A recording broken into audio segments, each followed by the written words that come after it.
अब यहां रासायनिक अभिक्रियाओं का प्रकार हम लोग जानते हैं। तो संयोजन अभिक्रिया, यह है सबसे पहला संयोजन अभिक्रिया। संयोजन का मतलब जुड़ाव। इसको कैसे परिभाषित कर सकते हैं?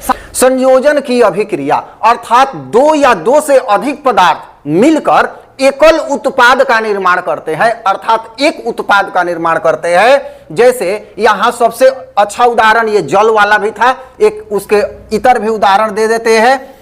C+O2 arrow CO2 carbon dioxide, carbon plus oxygen gas arrow carbon dioxide. ये क्या है? संयोजन की अभिक्रिया। यहां कार्बन और ऑक्सीजन मिलकर संयोग करके क्या बना दिया? कार्बन डाइऑक्साइड बना दिया। या एक और अभिक्रिया हो सकती है Mg+O2 एरो MgO, यहां संतुलित करेंगे 2, यहां संतुलित करेंगे 2।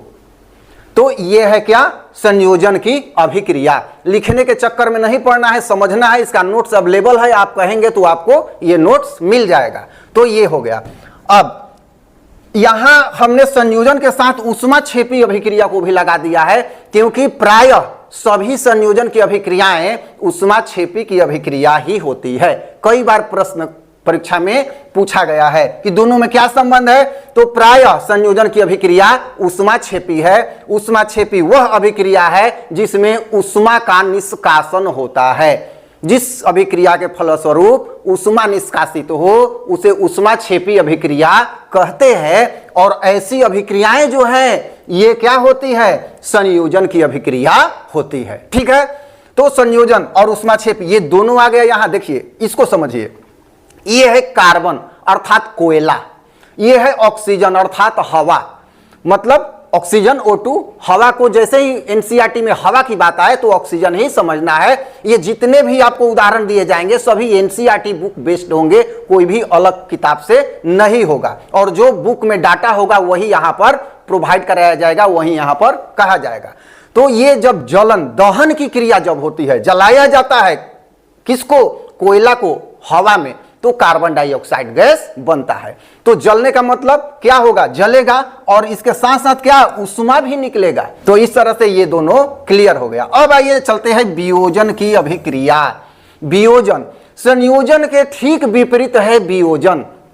वियोजन में क्या है कि एकल अभिकर्मक टूटकर एक से अधिक उत्पाद का निर्माण करता है। इसमें क्या था कि एक से अधिक अभिकारक मिलकर एकल उत्पाद निर्माण करते थे, और ये उसके विपरीत है। वियोजन में क्या होगा कि एकल अभिकर्मक टूटकर एक से अधिक उत्पाद अर्थात प्रतिफल का निर्माण करेगा। ये आइए एक उदाहरण यहां पर देखते हैं।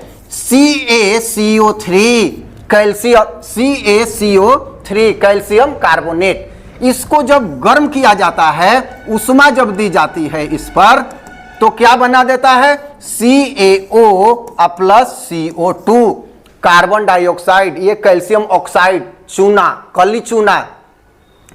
तो ये होता है, ये टूट गया 2 गो में, तो क्या हो गया? ये इसको बोलते हैं क्या? इसको क्या बोलते हैं हम लोग?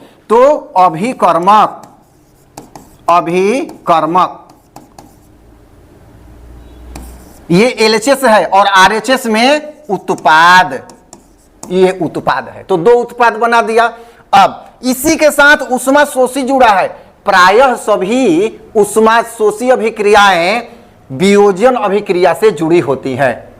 क्या है? वियोजन कहने का अभिप्राय ऊष्मा शोषी, प्रायः सभी नहीं लेकिन अधिकांश वियोजन अभिक्रिया ऊष्मा शोषी अभिक्रिया होती है। इसमें क्या होता है? ऊष्मा का अवशोषण होता है। मतलब कैल्शियम कार्बोनेट को गर्म किया गया, ऊष्मा दी गई, उसको दी गई, यहां क्या हुआ? ली गई। यहां पर क्या हुआ? ऊष्मा निकला। जब इसको साथ में रखा गया तो ऊष्मा निकला। इसमें क्या हुआ? इसको ऊष्मा दी गई जब, तो ये टूट गया 2 उत्पाद में, तो ये एक से अधिक उत्पाद हुआ। ये अगला देखते हैं। अब विस्थापन की अभिक्रिया। यहां विस्थापन की अभिक्रिया क्या है? तो विस्थापन की अभिक्रिया का परिभाषा है कि जब कोई अधिक अभिक्रियाशील तत्व अपने से कम अभिक्रियाशील तत्व वाले यौगिक से उसको विस्थापित कर अपना यौगिक बना लेता है, तब उसे विस्थापन की अभिक्रिया कहते हैं। यह है मतलब, फिर से सुनिए, जब कोई अधिक अभिक्रियाशील तत्व अपने से कम अभिक्रियाशील तत्व के यौगिक से उसको उठाकर फेंक देता है और अपना यौगिक बना लेता है, तब उस अभिक्रिया को विस्थापन की अभिक्रिया कहते हैं। जैसे उदाहरण समझिए, फिर इसको समझेंगे। जैसे Fe लोहा है और यहां है CuSO4 कॉपर सल्फेट। ये जो लोहा है ना, ये कॉपर से क्या है, मोर रिएक्टिव है, अधिक अभिक्रियाशील तत्व है। तो ये देखा कि कॉपर यहां पर सल्फेट बनाए हुए है, यौगिक बनाया है, तो ये क्या किया कि अपना यौगिक FeSO4 बना दिया और कॉपर यहां पर आ गया, अलग हो गया। आइए इसको एक उदाहरण से समझते हैं। जैसे मान के चले कि किसी क्लासरूम में कोई एक कमजोर विद्यार्थी कुर्सी पर बैठा हुआ है, अर्थात अपना यौगिक बनाया है।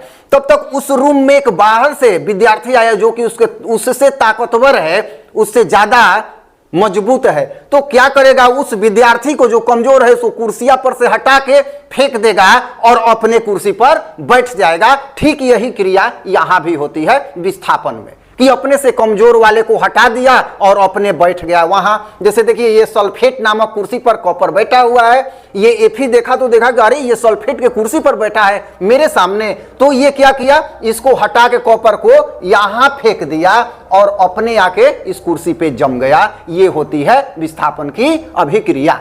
तो मुझे आशा है कि ये समझ में आ गया होगा। अब चलते हैं द्विविस्थापन की अभिक्रिया पर। तो द्विविस्थापन अभिक्रिया की परिभाषा है सिंपल सी, कि जिस अभिक्रिया के फलस्वरूप आयनों का आदान प्रदान हो, जिसमें आयनों का आदान प्रदान हो, उस अभिक्रिया को क्या कहते हैं, द्विविस्थापन अभिक्रिया। जैसे यहां पर एक उदाहरण देखते हैं, Na2SO4 NaCl। अब यहां पर थोड़ा सा संतुलित कर देंगे। देखिए यहां इसके उदाहरण के लिए Na2SO4 plus BaCl2 arrow BaSO4 plus NaCl, ये कैसे बना, तो यहां थोड़ा सा समझते हैं। आयनों का आदान प्रदान, देखिए Na है तो ये प्लस, जो पहले होता है ये प्लस आयन बनाता है, SO4 जो है ना ये माइनस आयन बनाया। यहां Ba प्लस आयन और Cl माइनस आयन बनाया। अब आयनों का होगा आदान प्रदान, मतलब ये Na जो प्लस है ना, ये अपना आयन छोड़ के इसके साथ आ जाएगा। और ध्यान दीजिएगा, जब भी कंपाउंड बनता है, यौगिक बनता है, तो पहले प्लस आयन होता है, बाद में माइनस आयन, और दोनों में एक एक होगा। ये नहीं कि प्लस प्लस मिलके बना लेगा, माइनस माइनस मिलके बना लेगा, ऐसा नहीं होगा। तो ये क्या है, Na, तो ये किसके साथ जाएगा, Cl के साथ जाएगा। तो क्या बना दिया, NaCl। अच्छा, अब है SO4, तो ये पहले नहीं आएगा क्योंकि पहले तो पॉजिटिव को आना है। तो Ba कहां से आएगा, SO4 के साथ जाएगा, तो BaSO4 बना दिया। तो यहां क्या हो गया, ट्रांसफर हो गया, आयनों का आदान प्रदान हो गया यहां पर। तो ये क्या हो गया, द्विविस्थापन की अभिक्रिया हो गई। और ये 2 क्यों लिखा गया है, ये संतुलित के पर्पस से है, जिसको अगले वीडियो में हम बताएंगे। तो ये भी समझ में आ गया होगा आपको। अब आते हैं उपचयन की अभिक्रिया। तो ऑक्सीजन के जुड़ाव अथवा बिलगाव के आधार पर उपचयन को परिभाषित करें तो उपचयन की अभिक्रिया वह अभिक्रिया है जहां ऑक्सीजन का जुड़ाव हो, अर्थात ऑक्सीजन का संयोग हो, अर्थात किसी तत्व में ऑक्सीजन जुट जाए अभिक्रिया के फलस्वरूप, तो क्या कहेंगे, उपचयन की अभिक्रिया हुई है। जाइए उपचयन की अभिक्रिया में यहां समझते हैं, Cu अर्थात कॉपर प्लस O2 अर्थात ऑक्सीजन, यहां क्या बना दिया, CuO। तो यहां हम क्या कहेंगे, कॉपर में क्या आ गया, ऑक्सीजन जुट गया, जुड़ गया आके, तो ये हो गया उपचयन। उपचयन मतलब कॉपर में आके ऑक्सीजन जुड़ जाना, ऑक्सीजन का किसी भी पदार्थ में जुड़ जाना क्या कहलाता है, उपचयन की अभिक्रिया कही जाती है। ये अब देखते हैं अपचयन की अभिक्रिया। ठीक उसके विपरीत जब किसी पदार्थ से ऑक्सीजन का ह्रास हो जाए, ऑक्सीजन वहां से निकल जाए, हट जाए, तो उस अभिक्रिया को अपचयन की अभिक्रिया कहते हैं। आइए इसका भी उदाहरण देते हैं। यहां उदाहरण होगा ZnO प्लस C, मतलब जिंक ऑक्साइड प्लस कार्बन, ये बना देगा Zn plus CO, carbon monoxide, ये हो जाएगा यहां। तो यहां देखिए ZnO है और यहां Zn हो गया, मतलब Zn से ऑक्सीजन हट गया, अर्थात अपचयन हो गया। किसका? जिंक ऑक्साइड का, न कि जिंक का। किसका अपचयन हुआ? जिंक ऑक्साइड का। और यहां देखिए, इसको अगर पूछने का तरीका है कि किसका उपचयन हुआ, तो कॉपर का, न कि कॉपर ऑक्साइड का। ये आएगा ऑब्जेक्टिव में, इसलिए इस पे फोर्स कर रहे हैं। कॉपर का यहां उपचयन हुआ है कॉपर ऑक्साइड में, और उसके बाद यहां पर जिंक ऑक्साइड का अपचयन हुआ है Zn में। तो ये हो गया यहां। अब आता है रेडॉक्स अभिक्रिया।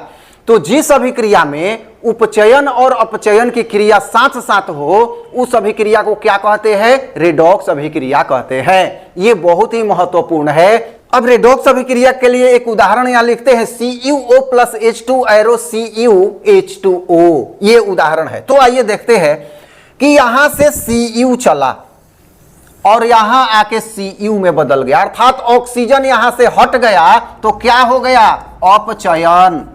अपचयन हो गया। और यहां हाइड्रोजन था, हाइड्रोजन चला और यहां हाइड्रोजन में ऑक्सीजन जुट गया आके, तो क्या हो गया? ऑक्सीजन जुड़ना, उपचयन हो गया। तो इस अभिक्रिया में देखते हैं कि अपचयन और उपचयन दोनों साथ साथ हो रही है, तो क्या हो गया? ये रेडॉक्स अभिक्रिया हो गया। ये है रेडॉक्स अभिक्रिया। ये सभी बुक में है, एक भी बुक से इतर बात नहीं हो रही है, सभी महत्वपूर्ण है और कई बार परीक्षाओं में पूछे गए हैं। अब प्रकाश रासायनिक अभिक्रिया क्या है? तो प्रकाश रासायनिक अभिक्रिया समझते हैं, जैसे AgCl पर सूर्य का प्रकाश पड़ा तो ये टूट जाता है Ag में और क्लोरीन में, यहां क्लोरीन गैस में। तो ये है, यहां क्या पड़ा? सूर्य का प्रकाश। तो ये प्रकाश अभिक्रिया है। तो सिल्वर क्लोराइड पर जैसे ही सूर्य का प्रकाश पड़ता है, तो ये सिल्वर और क्लोरीन में टूट जाता है। ये है प्रकाश रासायनिक अभिक्रिया का उदाहरण।